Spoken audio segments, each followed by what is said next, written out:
E vengo un pochino ad illustrare molto rapidamente le parti un po' più pratiche che possono interessare i corsisti per la frequenza. Sono 5 incontri. E di questi 5 incontri i corsisti sono tenuti a seguire almeno 3 in presenza, gli altri 2 potranno recuperarli online.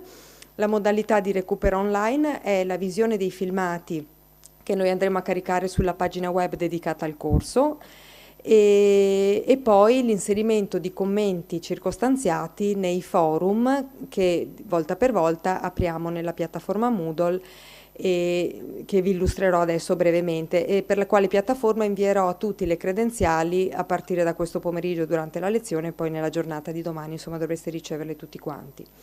Ecco, vi mostro rapidamente, Oliviero mi confermi che si vede la schermata? Perfetto.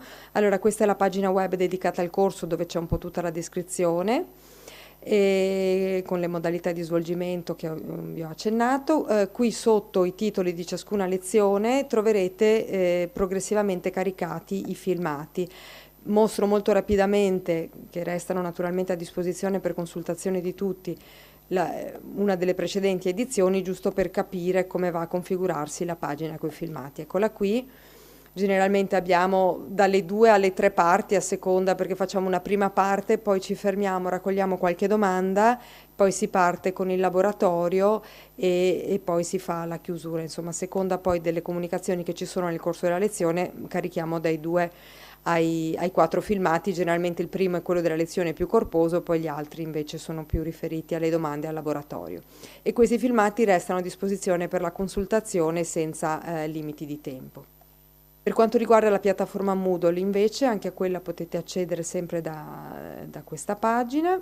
Ecco qui il link, benissimo, adesso mostro molto velocemente come si fa. Si inseriscono le credenziali che vi invio appunto a breve. Qui. Benissimo, io qui consiglio di andare direttamente sulla home del sito. In questo caso io visualizzo anche il corso di matematica per mostrare che chi ha iscritto entrambi i corsi li vede entrambi, chi è iscritto a uno solo vedrà solo il corso di scienze. Ecco, qui si clicca sul titolo, benissimo, si entra in questa pagina dove si vede che ci sono tutte le sezioni relative a ciascun incontro. E per ogni incontro di volta in volta andrò a caricare una cartellina materiali dove trovate i materiali messi a disposizione dai relatori e poi ci saranno invece nel forum.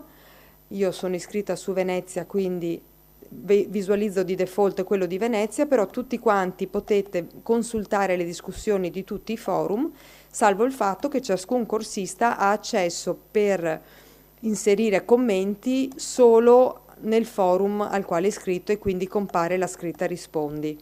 Quindi basterà cliccare su rispondi, si apre una finestra dove potete inserire il vostro post di recupero dopo aver visto il filmato o semplicemente, naturalmente va usato questo forum anche per fare domande, per inserire commenti sulla lezione anche per chi era presente, benissimo, c'è anche la possibilità di caricare un allegato e poi si invia al forum e ci sono 30 minuti di tempo se uno si accorge di aver sbagliato qualcosa per introdurre delle modifiche. Ecco, mi pare di aver detto un pochino tutto.